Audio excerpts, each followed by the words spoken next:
नमस्कार आप सभी को। मैं सोनिया सिंह और स्वागत करती हूँ आपके अपने चैनल बीट द कंपटीशन पे। बात करूंगी भाषा को लेकर के। वीडियो आपके लिए इंपॉर्टेंट है, थोड़ा ध्यान से समझने की जरूरत है क्योंकि समय कम है। ऐसे में बहुत कंफ्यूजन बच्चे क्रिएट कर रहे हैं आपस में सिलेबस को लेकर के। कुछ पहले इंपॉर्टेंट क्वेश्चंस को मैं ऑप्ट करूंगी यहाँ पर कि किसके बारे में चर्चा होने वाली है और जो वीडियो का जो एक पाथ है वो किस तरफ जाने वाला है। सबसे पहली जो इंपॉर्टेंट चीज है यहाँ पर, जो आपका पोस्ट ग्रेजुएट का पेपर है, जैसे कि मैं देख पा रही हूँ सिलेबस बिल्कुल मेरे सामने है। पोस्ट ग्रेजुएट में बिल्कुल 150 मार्क्स का पेपर है आपका, जिसमें कि 130 नंबर आपके जो पेपर आपको अटेम्प्ट करना है और 20 नंबर आपका लैंग्वेज का, हिंदी इंग्लिश 10 नंबर का। ये कह रहे हैं पीजीटी के पेपर में कि भैया आपको 20 में से लेकर के आना होगा कितना नंबर, यहाँ पर कुल मिलाकर के 8 नंबर आपको लेकर के आना है, यानी कि 10 में से 4 नंबर हिंदी में, 10 में से 4 नंबर इंग्लिश में। क्वालिफाइंग इन द नेचर है ना। जो सवाल आपने पूछा है कि मैम क्या क्वालिफाइंग इन द नेचर है। दूसरा सवाल आपने पूछा है कि क्या अलग अलग नंबर जुड़ेंगे, यानी हिंदी का अलग इंग्लिश का अलग, या दोनों को मिला करके जोड़ेंगे। कुछ ऐसे सवाल कंफ्यूजन क्रिएट करने वाले आपने पूछे, तो मैं बता दूं कि भाई 20 में से आपको मिला करके 8 नंबर लेकर के आना पड़ेगा। इंपॉर्टेंट है, मैंडेटरी है, आवश्यक है। 10 में से 4 नंबर हिंदी में लेकर के आना, 10 में से 4 नंबर इंग्लिश में लेकर के आना। दोनों में अलग अलग स्कोर करना है आपको। ये नहीं है कि 3 नंबर आपने अटेम्प्ट कर दिए हिंदी में और 6 नंबर इधर अटेम्प्ट कर दिए, ऐसा नहीं चलेगा, है ना। इंपॉर्टेंट है कि दोनों में आपको इक्वली यहाँ पर मिनिमम कम से कम स्कोर करना है। 10 नंबर, 10 में से 4 नंबर हिंदी में, 10 में से 4 नंबर इंग्लिश में। तो ये हो जाएगा जी आपका 40%। जो हम criteria qualifying in the nature कह रहे हैं वो है। सवाल दूसरा है कि क्या नंबर जुड़ेंगे, नहीं नंबर नहीं जुड़ेंगे। लेकिन इंपॉर्टेंट क्या है, क्वालिफाइंग इन द नेचर है, भाषा जरूरी है। अगर नहीं आती है, अगर आप 20 में से 8 नंबर नहीं स्कोर कर पाए सेपरेटली, 4-4 नंबर हिंदी इंग्लिश में, तो आपका आगे का 130 नंबर का पेपर इवैल्यूएट, मूल्यांकन, चेक नहीं होगा। गौर से सुन ले इस बात को, जो आपके लिए इंपॉर्टेंट है, खास है। आई होप कि कंफ्यूजन अब यहाँ पर समाप्त हो गई है। हिंदी नहीं आती, इंग्लिश नहीं आती, इसका कोई दूसरा रास्ता आपके पास जो है नहीं है, उतना आपको करना पड़ेगा। आपके पास कोई यहाँ पर जो है मसला नहीं है, जो है कि कोई संसाधन नहीं है। बात करूंगी आखिर में कि कहाँ पर स्कोर कर सकते हैं जिनको कि हिंदी इंग्लिश से कोई थोड़ा सा ताल्लुक नहीं है। बहुत सारे बच्चे JNK के हैं जो कि कहते हैं कि मैम उर्दू अच्छी है बट हिंदी नहीं कर पाते, हिंदी अच्छी है बट उर्दू में समस्या आ रही है, जिन्होंने थोड़ा बहुत चूज किया कहीं ना कहीं। आगे बात करूंगी ट्रेन ग्रेजुएट टीचर में। ट्रेन ग्रेजुएट टीचर की अगर बात करूं तो यहाँ पर 120 नंबर का आपका ये पेपर है।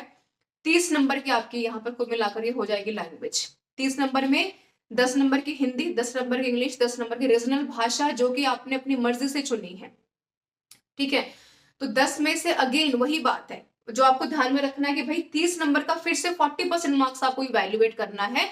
तो यहाँ पर हो जाएंगे 3 चौके 12, यानी कि 12 नंबर 30 में से आपको स्कोर करना है। 10 में से 4 नंबर हिंदी में, 10 में से 4 नंबर इंग्लिश में और 10 में से 4 नंबर जो भी रीजनल भाषा आपने चुनी है उर्दू है, बंगला है, उड़िया है, मलयालम है, जो भी भाषा आपने यहाँ पर चुनी है वो आपके लिए इंपॉर्टेंट रहेगी, जो कि आपने स्कोर करनी आवश्यक है। मैक्सिमम बच्चों ने हिंदी इंग्लिश चूज किया है यहाँ पर।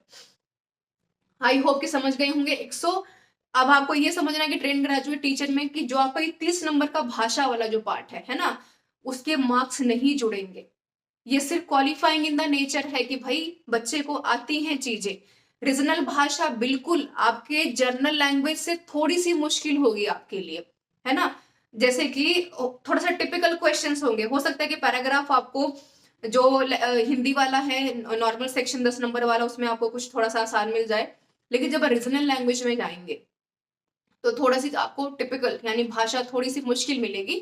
हो सकता है कंफ्यूजन हो, इतनी भी टफ नहीं होगी कि आप उसको क्वालिफाई ना कर पाए, लेकिन स्तर 19-20 का अंतर आपको दिखेगा। ये नहीं कि सिमिलैरिटी है कि वहां पर भी वही भाषा थी, यहाँ पर भी वही भाषा है ना। तो ऐसा नहीं है, थोड़ा सा क्वेश्चंस में डिफ्रेंसिएशन होगा। हो सकता है कि हिंदी में वहां जो पूछा है यहाँ पर रीजनल में ना पूछे आपसे, इंग्लिश में आपने वहां जो अटेम्प्ट किया वहां पर रीजनल में इंग्लिश में ये सवाल ना पूछे, तो ये हो सकता है। जो बहुत जरूरी है, नंबर इसके नहीं जुड़ेंगे। 30 नंबर आपके नहीं जुड़ेंगे ट्रेन ग्रेजुएट पेपर में। अगर आप क्वालिफाई कर लेते हैं, 30 में से 12 नंबर ले आते हैं, ध्यान रहे आपको तीनों में अलग अलग स्कोर करना है। तीनों में अलग अलग ही आपका स्कोर काउंट होगा। ये नहीं है कि 10 में से 2 नंबर वहां स्कोर कर लिए, 6 नंबर यहाँ स्कोर कर लिए, 4 नंबर यहाँ स्कोर कर लिए तो 12 हो गए। नहीं, ऐसा नहीं है। आपको तीनों में सेपरेटली अलग अलग स्कोर करना पड़ेगा, तीनों का इवैल्यूएशन अलग अलग होगा। तीनों को मिलाकर के यदि आप 30 में से 12 नंबर लेकर के आ जाएंगे सेपरेटली, एक में से 10 में से यहाँ पर कम से कम 4 नंबर, तभी आपका आगे का 120 नंबर का जो ट्रेन ग्रेजुएट का पेपर है वो चेक होगा। नहीं तो आपका पेपर चेक नहीं किया जाएगा, जो कि आपके लिए जरूरी रहेगा, है ना। ये तो रही बात जो आपको समझ में आ जानी चाहिए। तो रिस्क मत लीजिए। पहली बात जो बहुत इंपॉर्टेंट है, आसान है चीजें, मुश्किल नहीं है। बहुत नॉर्मल चीजें आपसे पूछेंगे। अब बच्चे ये कहते हैं, जो कि कल बहुत सारे बच्चों का जो है इन्फॉर्मेशन आया कि भाषा नहीं आती, हिंदी नहीं आती, इंग्लिश नहीं आती है, तो क्या करें। आने का तो कोई यहाँ पर सोल्यूशन नहीं है, पढ़ना पड़ेगा आपको। क्या पढ़े कि स्कोर कर पाए, 10 में से कम 4-5 नंबर स्कोर कर पाए, क्योंकि नेगेटिव मार्किंग भी है। कंप्रीहेंशन आपको नहीं मिस करना है, हिंदी और इंग्लिश दोनों का। कुछ समझ में नहीं आ रहा है, सीटेट का पेपर, सभी बच्चे टीजीटी में जो बैठेंगे सीटेट क्वालिफाई करके आएंगे, पीजीटी में जो बैठेंगे टीचिंग का पेपर पढ़ करके आए होंगे। सीटेट का कोई भी पेपर उठा लीजिए प्रीवियस ईयर का, या कोई भी किताब आपके पास रैंडमली पड़ी है, उसमें से आप कंप्रीहेंशन अटेम्प्ट कर जाइए। आप कुछ नहीं कर सकते, विलोम कम से कम आपको आते, समानार्थी आप सबको आते होंगे, बहुत इंपॉर्टेंट है, सिनोनिम सबको आते हैं इंग्लिश में, है ना। थोड़ा सा कंप्रीहेंशन आपको देखना पड़ेगा, प्रैक्टिस मस्ट है। लेकिन एक चीज ध्यान में रखिएगा, यदि आप सिलेक्टेड पोर्शंस को करके जा रहे हैं तो रिस्क मत लीजिए कि भाई हम तो इतना ही पढ़ करके आए थे, वो तो पेपर में आया नहीं है, पेपर को घुमा करके पूछ लिया गया, क्योंकि लाखों कैंडिडेट्स पेपर में बैठेंगे। तो ये सोचना आपके लिए मूर्खता थोड़ी सी हो सकती है कि पेपर तो थोड़ा सा जो है लेवल का नहीं आया या आउट ऑफ बॉक्स आ गया। बिल्कुल कोशिश है कि जब कम कैंडिडेट्स को सेलेक्ट करेंगे और ज्यादा कैंडिडेट्स बैठेंगे तो बहुत सारी चीजें यहाँ पर इंपॉर्टेंट हो जाती हैं। पेपर का पैटर्न, पेपर मुश्किल नहीं होगा तो मैक्सिमम कैंडिडेट्स बाहर नहीं होंगे, पेपर आसान होगा तो कट ऑफ यहाँ पर काफी हद तक नीचे जाने वाली है। तो ये सारी चीजें आपको काफी हद तक ध्यान में रखनी पड़ेंगी, जो कि जरूरी बॉडी का अपना कुछ रूल रेगुलेशन, कुछ यहाँ पर प्रोपोगेंडास होते हैं जो कि उन्हें फॉलो करने पड़ते हैं। तो थोड़ा सा स्मार्ट तरीके से तैयारी करें। कुछ पोर्शन जो मैंने बताए हैं मैं बहुत बार चर्चा कर चुकी हूँ, यूट्यूब पे वीडियोस भी पड़ी हैं, उनको भी देख लीजिए। भाषा में ज्यादा मत पढ़िए, ठीक है। पेडागोगी वाले सेक्शन आप सबको आता है, थोड़ा सा कॉमन सेंस आपको अपना अप्लाई करना, जो रिजल्ट में आपसे पूछा जाएगा, है ना, जो जरूरी है आपके लिए। स्टेटेड का जो यहाँ पर पेपर बच्चे सब लोग जानते हैं, पीवाईक्यू इजिली अवेलेबल हो जाते हैं, या फिर केवीएस DSSB का पेपर।